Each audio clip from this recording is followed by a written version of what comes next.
Vamos receber então o Gustavo das Chagas, ele que é da Nexen. Bom dia, pessoal. Então, eu me chamo Gustavo Chagas, sou gerente de operações da Nexen. E antes de começar a falar um pouquinho aqui, eu gostaria de propor um desafio a custo de um benefício para vocês.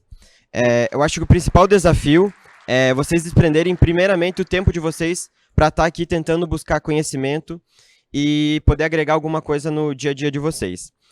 E em troca disso, eu acredito que ao final dos 2 dias, se vocês se dedicarem a absorver o maior número de conteúdos possíveis aqui, fazer um network com as empresas, com os fornecedores que estão aqui no evento, vocês vão ter, ao menos, ao final desses 2 dias, ao menos um diferencial estratégico de mercado para poder aplicar na prática lá no dia a dia da empresa de vocês.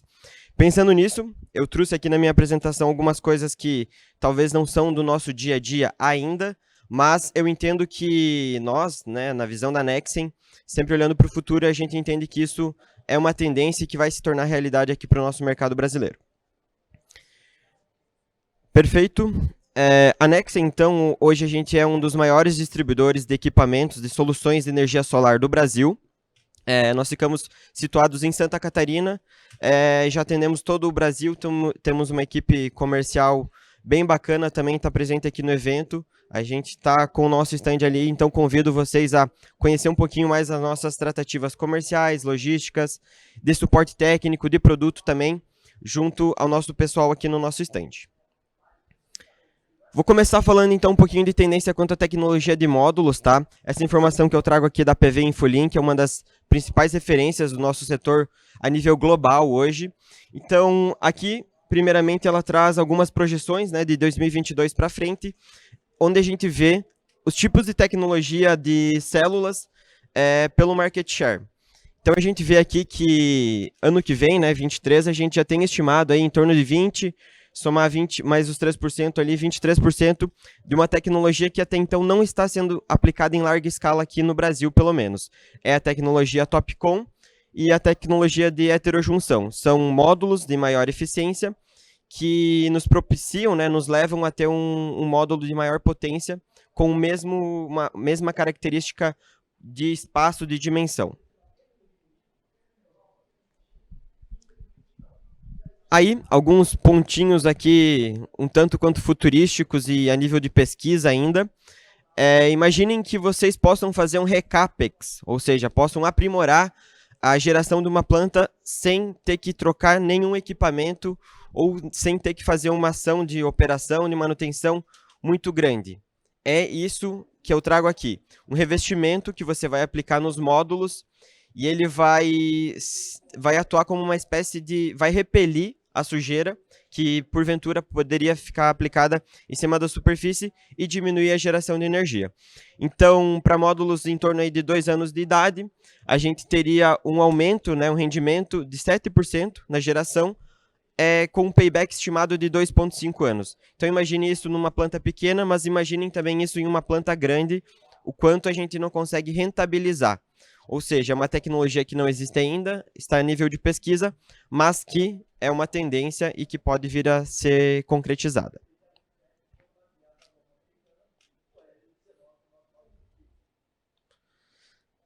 Aqui um problema que a gente vê, que acontece muito, talvez não aqui no Brasil, mas principalmente em países nórdicos, em países do leste europeu, a gente tem muito problema em usinas maiores com pássaros, aves e outros animais também que porventura ficam na área da usina.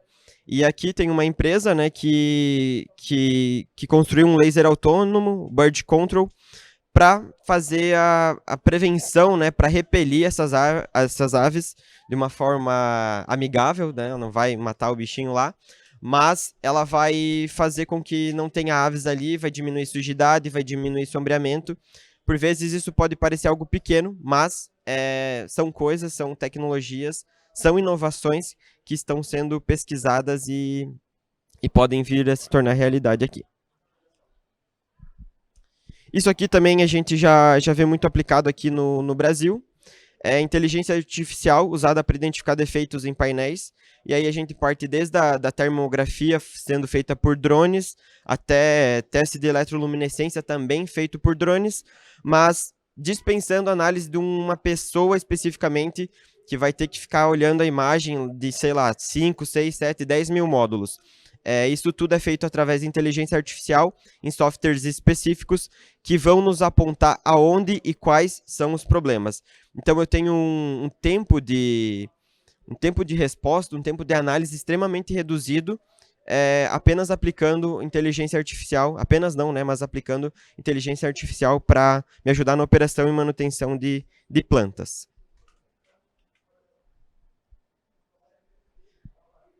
Falar um pouquinho sobre Behind the Meter, acho que na introdução aqui algumas pessoas já falaram sobre isso, que são todas as tratativas, né, todas as ações que eu tomo para deixar minha planta mais eficiente em tudo que está atrás do medidor.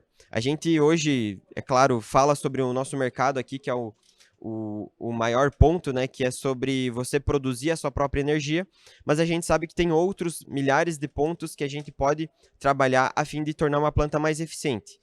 E não necessariamente somente em equipamentos. A gente pode trabalhar em cima de uma gestão tarifária, a gente pode trabalhar em cima da construção de armazenamento e mitigar os custos, né, e consumos de horário ponta, horário fora ponta. Isso é algo que ainda não é aplicado em larga escala, também muito pelo modelo que a gente tem aqui no Brasil, né, do net metering, que ele nos restringe. Mas isso são passos que a gente vai tomar ainda para o futuro e que com certeza vai ser aplicado cada vez mais. Quando a gente fala de bateria, né, acho que todo mundo aqui já recebeu um cliente, já viu alguém falar, já teve uma demanda, já disse não, já disse sim, ficou na dúvida quanto ao tema armazenamento. Hoje, o que a gente tem visto muito no mercado é relacionado a custo. O custo ele tem sim diminuído, da mesma maneira como o sistema, né, o custo dos painéis, eles diminuíram ao longo do tempo, se a gente olhar num horizonte de tempo aí de 5, 6 anos atrás. Aqui a gente também tem o custo das baterias. Então a gente vê, desde lá de 2009 até 2022, em vermelho, o custo da bateria caindo muito, muito exponencialmente, né?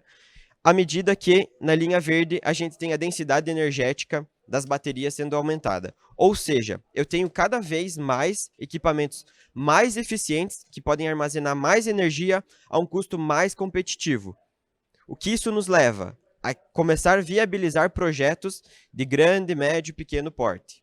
Isso tem se tornado uma realidade. No Brasil ainda a gente depende muito de questões regulatórias, né, para poder falar sobre sistemas híbridos, sistemas de armazenamento, mas até mesmo com a 14300 a gente já tem alguns pontos específicos, alguns artigos lá que já prevêem, por menor que seja esses pontos tratados lá, já são itens que são discussões que estão vindo à tona. Então, tecnologia ficando mais eficiente e mais barata, regulamentação começando a ser discutida, é uma tendência de se concretizar aí ao longo do tempo. Aqui também, né, só aí a comparação em dólar. Em 2010, quanto que custava eu armazenar cada quilowatt-hora? Então, vocês veem que a gente tem aí, basicamente, está um pouquinho desatualizado, né, uma previsão para 2020, mas a gente tem, basicamente, 10% do custo que a gente tinha lá em 2010. Então, em 10 anos, aí a gente teve um avanço, né, a gente conseguiu reduzir aí mais de 90% nos custos, em custo, relação e eficiência do armazenamento especificamente. Aqui, um slide sobre o tema que a gente também tem muito discutido, assim como o armazenamento, que é a questão da eletromobilidade. Então, trago aqui um gráfico comparativo da Solar Review, para mim poder me locomover, usar um veículo, enfim, que anda em torno de 14 mil milhas por ano, e aí vem a comparação com quatro tipos de abastecimento para esse veículo. O primeiro é se eu abastecesse esse veículo única e exclusivamente com gasolina, derivados de petróleo. A comparação está em dólar, mas eu teria aí em torno de $1.260 para abastecer, né, 450 galões de gasolina. E vocês veem aí que a gente já vai para o segundo item, que é um veículo elétrico. Ou seja, eu estou pegando o meu veículo, comprando um veículo elétrico e abastecendo ele de um carregador público. Mais uma vez, talvez essa não seja a realidade do Brasil hoje, porque a gente não tem uma malha de abastecimento grande, né, de escala e que tenha um sistema de cobrança efetivo, mas a gente está se espelhando em países principalmente europeus e norte-americanos. Então, a gente tem o carregador público, a gente já vê que tem uma redução no custo. A gente vai para um segundo ponto, que é abastecer diretamente da concessionária da rede, sem ter nenhum tipo de geração. E por último, a gente vê que a maneira mais fácil de abastecer esse meu veículo elétrico, que vai rodar 14 mil milhas, é tendo o meu carregador elétrico lá na residência e tendo o meu sistema de armazenamento e de abastecimento desse veículo. Então, eu gasto aí em torno de $415 por ano para abastecer esse carinha aí. E o que eu preciso para isso, né? Aqui eu já digo que é uma estimativa, né? Não é algo efetivo, depende muito do perfil de consumo, da capacidade de geração, então são N fatores, mas é um gráfico legal para a gente ter um insight e começar a ver sobre isso. Mas para mim abastecer, né, e fazer isso acontecer, basicamente 5 módulos de 550 watts, mais um inversor, mais um carregador, para mim rodar 40 milhas por dia, com o Tesla Model 3, aqui na comparação. Isso também vem em encontro a algumas tratativas quanto à inteligência, né, quanto a monitoramento de recursos, que a gente já vê aplicado principalmente na Europa, aqui no Brasil nem tanto, mas é quanto ao monitoramento inteligente, né, os smart meters. E aí a gente não entra só na questão de medição de consumo de energia, mas sim de outras commodities, outras necessidades que a gente tem, como gás, água, eletricidade, efetivamente, e a gente vê aqui, né, na Europa, mais de 65,9 milhões de medidores inteligentes para medir todo o consumo e poder ter na mão, efetivamente, o quanto eu estou consumindo de cada recurso e o que eu estou pagando, qual a minha necessidade, enfim, criando histórico sobre isso. Mercado crescendo, cada vez mais a gente vê players, né, grandes corporações entrando nesse mercado e investindo mais em pesquisa e trazendo novas tecnologias. Então, trouxe 3 grandes empresas aqui que todo mundo deve conhecer, que têm um pezinho ou estão olhando mais agora para o nosso segmento de energia solar fotovoltaica. O primeiro é a Tesla, desenvolvendo um inversor.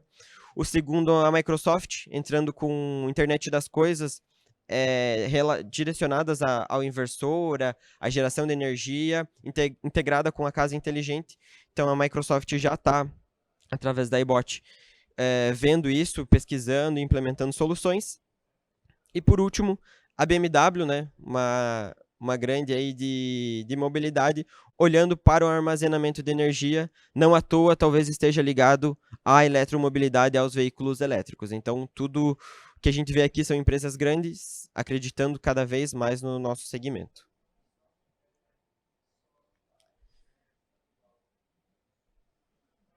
Queria finalizar, então, assim como o desafio que eu propus para vocês no início, que vocês tenham informações, vocês têm N motivos, e eu acho que ficou claro aqui para acreditar que a gente tem muitos e muitos e muitos desafios para vencer ainda. O pessoal costuma dizer se a gente já chegou no máximo da tecnologia, se o mercado depois da 14300 vai morrer, o que vai acontecer. E sim, a gente já desbravou um mar muito grande, mas ainda a gente tem um oceano azul gigante pela frente. A gente pode usar de referência outros países que estão à frente nisso, e a gente vê que tem muita coisa ainda para acontecer. A gente vai passar muito perrengue ainda para pôr carro elétrico rodar, para criar carregador em espaço público, para poder ter armazenamento de energia na nossa casa. E o desafio aqui é a gente poder sempre acompanhar as tecnologias com equipamentos, mas também com conhecimento, que é o primordial para a gente poder aplicar os equipamentos da melhor maneira. Então, eu queria deixar aqui meu muito obrigado pela atenção de vocês. Esse é um pouquinho da nossa visão aqui, algumas coisas que a gente acha interessante repassar o conteúdo para vocês. Muito obrigado.